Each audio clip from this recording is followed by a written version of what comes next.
Hi అండి, అందరికీ నమస్కారం. జూలై 6, 2025న అత్యంత పవిత్రమైన తొలి ఏకాదశి. తొలి ఏకాదశిని శయన ఏకాదశి అని కూడా అంటారు. ఎంతో పవిత్రమైన ఈ రోజున పొరపాటును కూడా ఈ కూరను అసలు తినకూడదు. అలానే ఈ పదార్థాన్ని మాత్రం ఉపవాసం ఉన్నా కూడా తప్పకుండా తింటే మాత్రం అనంతకోటి పుణ్యఫలం. మహిమాన్వితమైన తొలి ఏకాదశి రోజున ప్రతి ఒక్కరూ కూడా ఈ కూర తినకుండా ఈ ఒక్కటి మాత్రం తినండి. మరి దరిద్రాన్ని కలిగించే ఆ కూర ఏంటో, అలానే అత్యంత మహాపుణ్యాన్ని కలిగించే తప్పకుండా తినవలసిన ఆ పదార్థం ఏంటో ఈ వీడియోలో మనం తెలుసుకుందాం. ఈరోజు మీరు పూజను ఈ సమయంలో చేస్తే 100% పూజా ఫలితం కలుగుతుంది. కానీ ఈ సమయంలో మాత్రం అసలు చేయకూడదు. మరి అత్యంత పవిత్రమైన ఏకాదశి రోజు పూజ ఎప్పుడు చేయాలో ఈ వీడియోలో తెలుసుకుందాం. ఈరోజు విష్ణుమూర్తిని పూజించేటప్పుడు పూజలో పొరపాటును కూడా ఈ పువ్వులని వాడకూడదని శాస్త్రాల్లో చెప్పారు. విష్ణుమూర్తి పూజలో ముళ్ళు ఉన్న పువ్వులను వాడరాదు. ఒక గులాబీ పువ్వు తప్ప మిగిలిన ఏ ముళ్ళు ఉన్న పువ్వులను విష్ణుమూర్తి పూజకు వాడకూడదు. అలానే వాసన లేని పువ్వులతో కూడా విష్ణుమూర్తిని పూజించకూడదు. పూజకు వాడే ఏ పువ్వైనా సరే శుభ్రంగా ఉండాలి. అలాగే నీటిలో తడిపిన పువ్వులతో పూజలు అస్సలు చేయకూడదు. అలానే మహిళలు ఉన్నప్పుడు అంటుకున్న పువ్వులను విష్ణుమూర్తికి పూజలో వాడరాదు. ముఖ్యంగా శ్రీ మహావిష్ణువుకు పూజ చేసేటప్పుడు ఉమ్మెత్త పువ్వులను మరియు బంతి పువ్వులను ఎట్టి పరిస్థితుల్లోనూ కూడా సమర్పించకూడదని మన శాస్త్రాలు చెప్తూ ఉన్నాయి.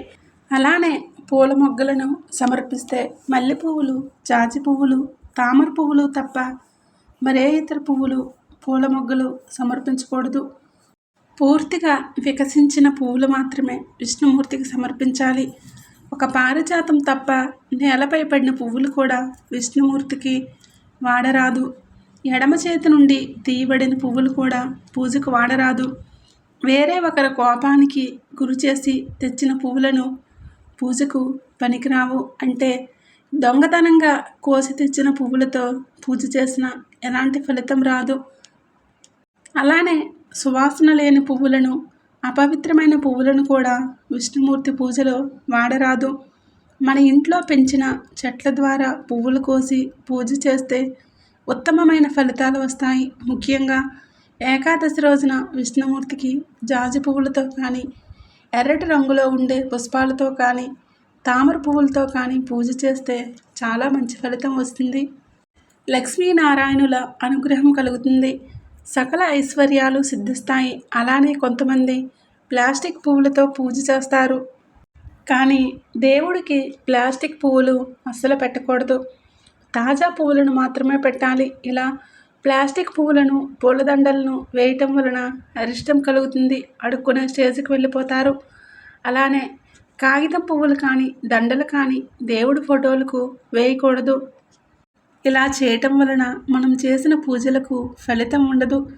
తాజా పువ్వులు ప్రత్యేక వాసన కలిగి ఉంటాయి. వాటిని చూడగానే మన మనసు ఎంతో ఆనందంగా ఉంటుంది. అలానే భగవంతుడు కూడా అలానే సంతోషిస్తాడు. చూడగానే మనం ఎలా అయితే సంతోషిస్తామో భగవంతుడు కూడా అలానే సంతోషిస్తాడు. తాజా పువ్వులను సమర్పించి పూజ చేయటం వలన మనసుల్లో కోపం, క్రూరత్వం తగ్గి ప్రశాంతంగా ఉంటారు.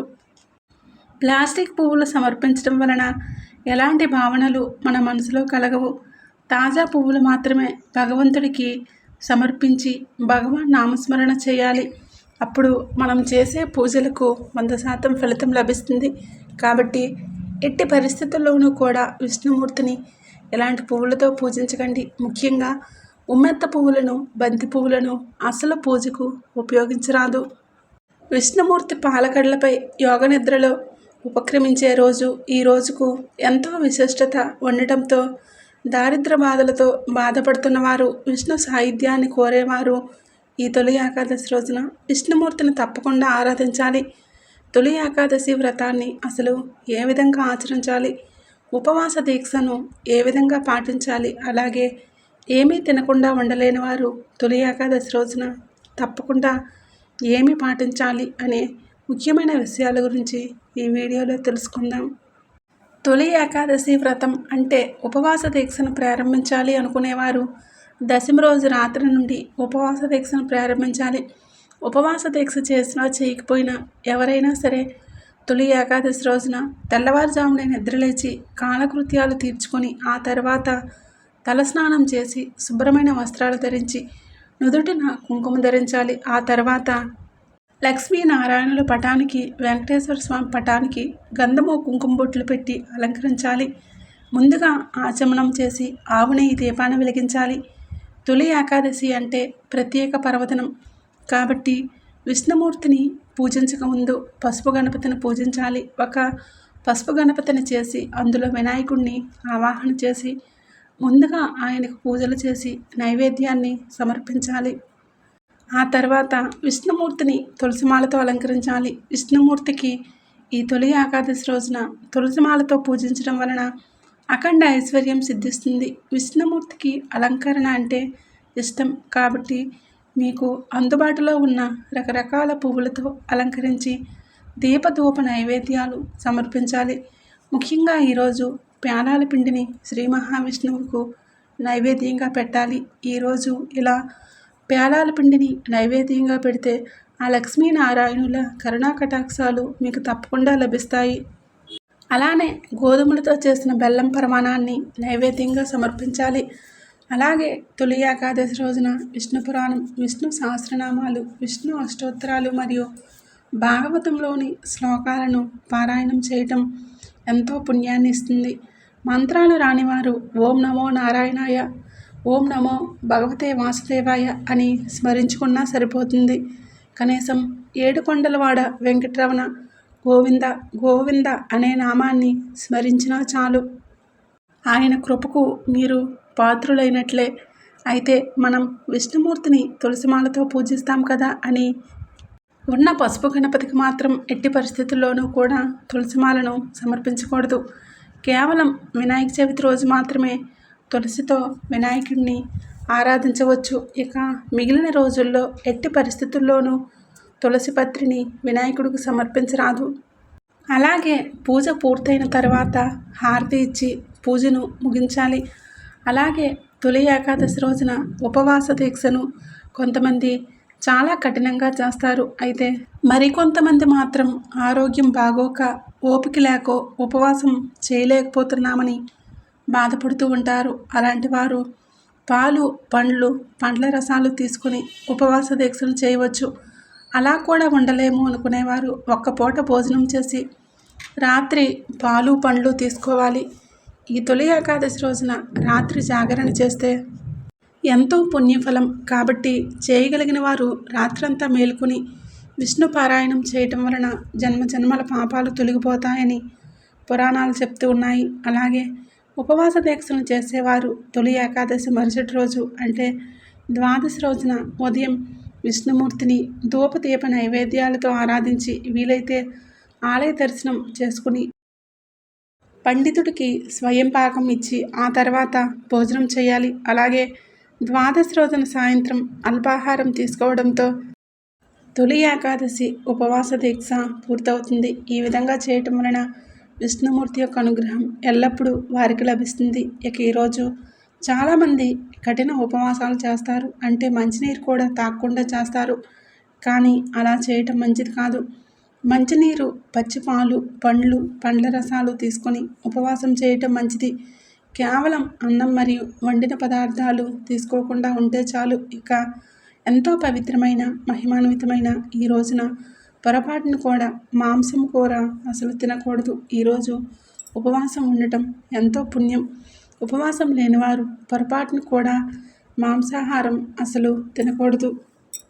ఈ రోజున పొరపాటున మాంసాహారం తింటే అది 7 జన్మల దరిద్రాన్ని కలిగిస్తుంది.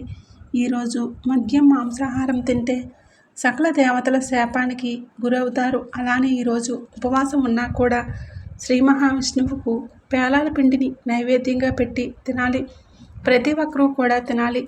ఉపవాసం ఉన్నా కూడా తినాలి. ఈరోజు ఇలా పేలాల పిండి తింటే 1,000,000 జన్మల పుణ్యం. అంతేకాదు అన్ని వ్యాధులన్నీ తట్టుకునే శక్తి మీ శరీరానికి వస్తుంది. కాబట్టి ఈరోజు మాంసాహారం తినకూడదు. అలానే పేలాల పిండిని మాత్రమే ప్రతి ఒక్కరూ తినాలి. అలాగే తొలి ఏకాదశి రోజున గోపూజ చేస్తే సమస్త కోరికలు తీరిపోతాయి.